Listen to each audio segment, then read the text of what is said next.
الذين آمنوا وتطمئن قلوبهم بذكر الله. Yang keempat dari potongan ini, bagaimana jawaban Nabi SAW? Ya, jika kamu terbunuh di jalan Allah dalam keadaan bersabar. Nah, ini pelajarannya, bersabar. Dan sabar sudah pernah kita jelaskan ya. Sabar itu adalah menerima keputusan Allah dan ikhtiar mencari jalan keluar. Itu sabar. Kita lagi ditipu orang, maka kita sabar, terima sebagai cobaan dari Allah.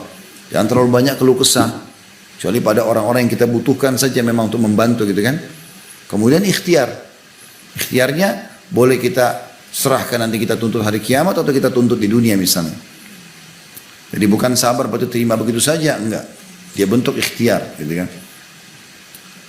Dan sabar ada 3 hal. Sabar dalam ketaatan kepada Allah, sabar dalam meninggalkan maksiat, dan sabar dalam cobaan harian.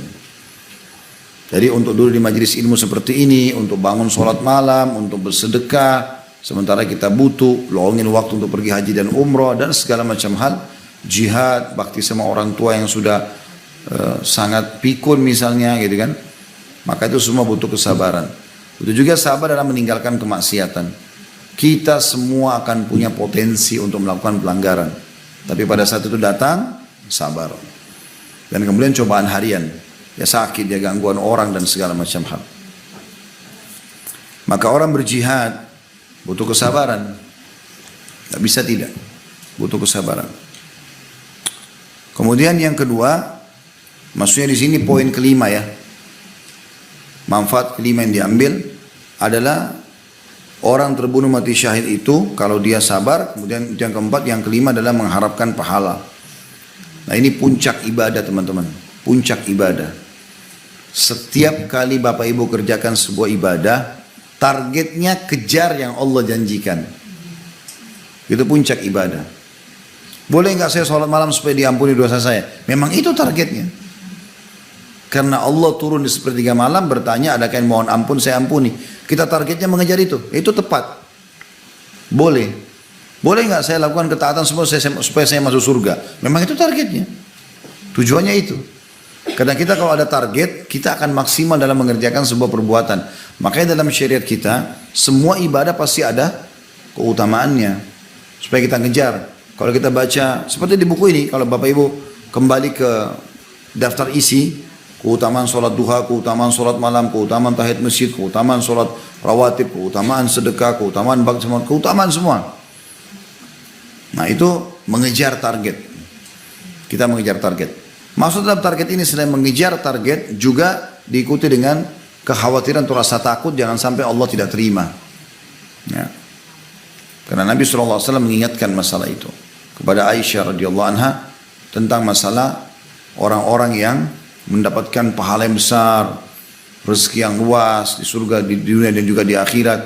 Maka Nabi SAW mengatakan orang-orang yang beribadah kepada Allah SWT dalam kondisi diikuti dengan perasaan berharap Allah berikan apa yang telah dijanjikan, dan takut jangan sampai Allah tidak terima, atau takut kalau dia buat dosa maka Allah hukum. Diistilahkan dalam agama khauf dan roja. Khauf itu rasa takut, dan roja berharap. Seperti itulah. Jadi mengharap pahala adalah keutamaan. Ini pernah saya luruskan ya, karena di Indonesia disebarkan seperti lantunan syair itu. Jangan kau sembah Allah karena ada surga, dan jangan kau takut kepada Allah karena ada neraka. Padahal yang suruh kejar surga Allah. Yang suruh takut pada neraka Allah. Berarti kalau kita kejar surga, kita kejar janjinya Allah. Kalau kita takut neraka, berarti kita takut dengan azabnya Allah. Karena memang Allah yang suruh. Kasus kita sujud ke Ka'bah karena perintah Allah, bukan karena Ka'bahnya kan gitu. Kita takut kepada neraka karena Allah suruh kita takut pada neraka. Memang di situ. Allah suruh takut dengan azabnya gitu. Kemudian yang keenam adalah menghadap musuh. Jadi kalau orang lagi berjihad, nggak boleh pengecut. Dan memang sifat kaum muslimin nggak boleh pengecut, laki-laki atau perempuan. Selama itu kebenaran, bela kebenaran itu. Mau laki-laki mau perempuan. Makanya kita salah satu doa yang kita baca sebelum salam adalah minta dijauhkan dari sifat jubun, pengecut. Nggak boleh sama sekali. Pengecut termasuk tidak mengambil haknya, tidak mengingatkan orang yang salah, nggak boleh. Tapi tentu dengan cara hikmah. Jangan lupa tadi surah Al-Mujadilah itu 125 itu. Allah suruh berdakwah dengan cara hikmah, cara yang baik. Gitu kan. Termasuk cara hikmah itu adalah berbicara sesuai dengan keadaan dan status orang itu. Kata Nabi SAW, rahimahullah, memberiin khataban nas ala hasbi ukulihim. Semoga Allah merahmati seseorang hamba yang mengajak bicara orang sesuai dengan level akalnya ataupun keadaan dia. Jadi kita kalau menghadap musuh harus melawan walaupun kita tinggal sendirian. Tujuan umat Islam masuk jihad, menang atau mati syahid. Enggak ada kata kalah. Kalau kita menang, kita kalahin musuh, maka itu target juga. Target yang lain atau kita mati syahid. Kita terbunuh bukan kalah, justru kemenangan itu. Makanya sebagian raja-raja orang kafir zaman Nabi SAW itu mereka kaget. Ada utusan Nabi diutus, lalu kemudian dibunuh oleh raja-raja itu. Waktu dilempar tombak ada seorang sahabat, subhanallah saya tidak terlintas namanya sekarang. Orang ini masyhur, kena tombak ulu hatinya. Lalu kemudian dia sempat berbicara waktu itu. Sambil dia tersenyum mengatakan, Fustu wa Rabbul Ka'bah. Aku telah menang demi Tuhannya Ka'bah. Maksudnya demi Allah. Maka orang-orang kafir pada bingung. Ini orang dibunuh mana bilang menang. Gimana ceritanya? Maka ditanyakanlah kepada orang-orang sampai dapat informasi dari kaum muslimin. Bahwasanya memang bagi umat Islam kalau mati syahid dibunuh oleh orang kafir, justru itu target utama. Yang kedua baru menang sebenarnya. Ya, mereka semua masuk medan perang supaya mati. Maka itu yang dimaksud dengan menghadapi musuh di sini. Jadi jangan pernah terpengaruh dengan jenis-jenis siksaan. Karena siksaan itu hanya sebentar.